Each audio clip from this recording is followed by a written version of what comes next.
Eu fui falando de avião, já acabei entrando na próxima pauta, que é muito grave também. A gente vê a falta de parâmetro de tratamento das autoridades brasileiras, em especial as autoridades que julgam as demais, né? Os patrocinadores de seminário e fóruns que são oferecidos a magistrados têm interesses em causas que somam pelo menos 158 bilhões, não é 16,5, são 158 bilhões de reais, além de multas, além de juros, né, que são aí as indenizações que são devidas nesses processos. Segundo ainda o jornal Estado de São Paulo, são 30 grandes processos que têm patrocinadores como partes nos autos ou declaradamente interessados nos julgamentos.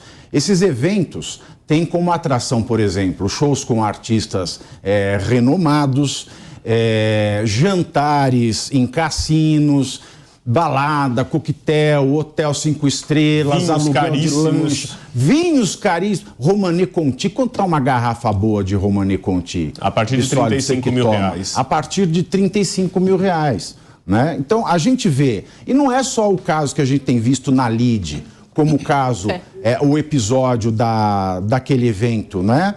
Da LIDE, que é uma organização, uma empresa que tem à frente o ex-prefeito e ex-governador de São Paulo, João Dória, que leva ministros para Nova York, que leva ministros para lá e para cá.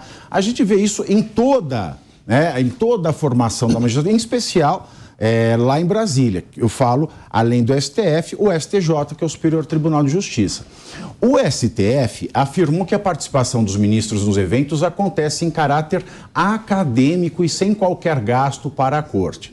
Entretanto, alguns nomes do Supremo, como Rosa Weber e Edson Fachin, como um bom exemplo, se recusam sempre a comparecer a tais fóruns. Um desses eventos é o LIDE Brasil, como eu disse, que aconteceu em Nova York e teve as presenças de metade do STF. E, por fim, existe uma decisão do Conselho Nacional de Justiça que desobrigou os juízes a informarem aos seus respectivos tribunais sobre a participação em eventos como esse. Até 2021, os magistrados, eles tinham essa obrigação, mas diante da pressão da categoria, a CNJ revogou a obrigatoriedade. É claro, não tem custo para o tribunal, doutor Diego, mas é como se fosse um presente, porque você vai falar num evento, num exterior, num hotel estonteante, com vinhos caríssimos. Não tem por que você ir lá para falar para brasileiros. Você pode falar num auditório aqui no Brasil. Isso também é uma forma de corrupção. Estou errado? Pavinato, você está corretíssimo. Primeiramente, desculpa avançar a pauta. Imagina, mas é porque sem problema, é que eu olhei aqui na sua... Não preste atenção em mim, eu sou uma má influência. Mas vamos lá, como eu dizia, realmente isso é um verdadeiro absurdo, principalmente levando em conta que hoje nós temos tantas ferramentas para que esses magistrados participem desses eventos, inclusive de forma remota. Então, durante a pandemia, tanto se falou da necessidade de nós incluirmos aí todos esses procedimentos judiciais de forma remota. Obrigam o advogado, você, Pavinato, que é um jurista, o Bissoli, advogado, enfim, desculpa, não sei se você também é advogada, não? Mas, enfim... Graças a Deus. Que sorte. Mas, brincadeiras à parte, esses magistrados muitas vezes obrigam nós a participar de audiências virtuais, às vezes de casos complexos que nós precisamos aí, às vezes, expor as provas e que a presença na sala de audiência seria indispensável. E para participar desse tipo de evento, como bem dito aqui, regado a bom uísque, a bons vinhos, a bons jantares, tem aí que aceitar dessas empresas que são as maiores litigantes, algumas das maiores litigantes do país, envolvidas em casos bilionários, aceitar esse tipo de vantagem, que é justamente se deslocar até outro país ou até algum baita ponto turístico brasileiro para participar desses eventos. Inclusive, essa discussão é muito oportuna diante da discussão acerca da imparcialidade do novo juiz da Lava Jato, que teria ali feito uma doação de R$13. Poxa, se R$13 doados a uma campanha... Não, sem dúvida foi uma forma de tirar sarro até do outro valor para outro candidato do PT.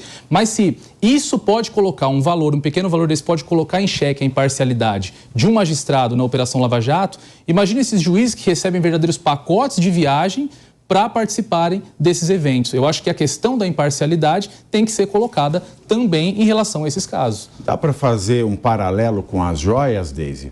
Porque, afinal de contas, né, eu tenho empresas que, se forem condenadas, essas condenações vão somar 158 bilhões. Está bem distante dos 16 milhões. Os 16 milhões, vê como virou nada, né? Vê como vira a peteca do petequeiro. Né? 150 milhões é nada, porque você vai lá para... Chega lá no exterior, vai, aí você esbarra assim, oh, nossa, eu tô com um problema. Tá. Sabe aquela despachadinha, né, no meio de vinhos e risadas? Exato. Né? É que funciona, às vezes, muito mais do que o próprio processo institucional, né? De novo, volta para a primeira pauta aqui, isso é imoral. Acho que a gente tem um ponto no STF, nos ministros, que é o autoengrandecimento do poder, né? Então, eu importo, as minhas necessidades pessoais importam. Quando eu vi essa matéria, eu comecei a rir, porque eu lembro que durante os 10 anos que eu fiquei na academia, toda vez que eu viajava para congresso, e na maioria das vezes eu tinha que pagar com meu dinheiro quando eu queria, né, Dani? Exatamente. Quando eu queria defender um trabalho meu, que nem de longe tinha 158 mil reais em jogo, eu tinha que pagar tudo e para ir lá explanar com os meus colegas, né? Quando tu conseguia uma bolsa, que tu comemorava pra caramba e era uma bolsa de R$1.000, eu nunca vou esquecer uma vez que eu não consegui justificar um almoço meu e eu grampeei, junto com a análise lá, com o relatório das minhas despesas, eu grampeei R$1, porque eu disse, eu não consigo justificar de onde que saiu esse R$1 aqui num almoço. R$1. A lei é para alguns, não é? A lei é para alguns. Isso é imoral. A gente, a população que vive no dia a dia, ou que trabalha numa empresa, ou que está num congresso como a gente tem que justificar tudo. Exato. E aí, para eles, a regra é completamente diferente. Então, de novo, assim, é um autoengrandecimento, uma sensação de amigos do rei e que podem tudo, que o resto da população nunca vai saber o que é isso. É imoral, isso daí é imoral. Agora, Dani, a gente estava falando essa questão da lei, né? Lei é para alguns. E a gente tem visto isso. A gente discutiu no Linha de Frente sexta-feira aqui, não é? Quase que o programa todo falando desta questão injusta da lei. Porque quando a lei é para alguns, ela não é lei, ela é um mero instrumento de coação de autoridades contra aqueles que eles não gostam. Perfeito. Não é? E quando a gente vê esse mau exemplo de quem julga, que esperança a gente pode ter?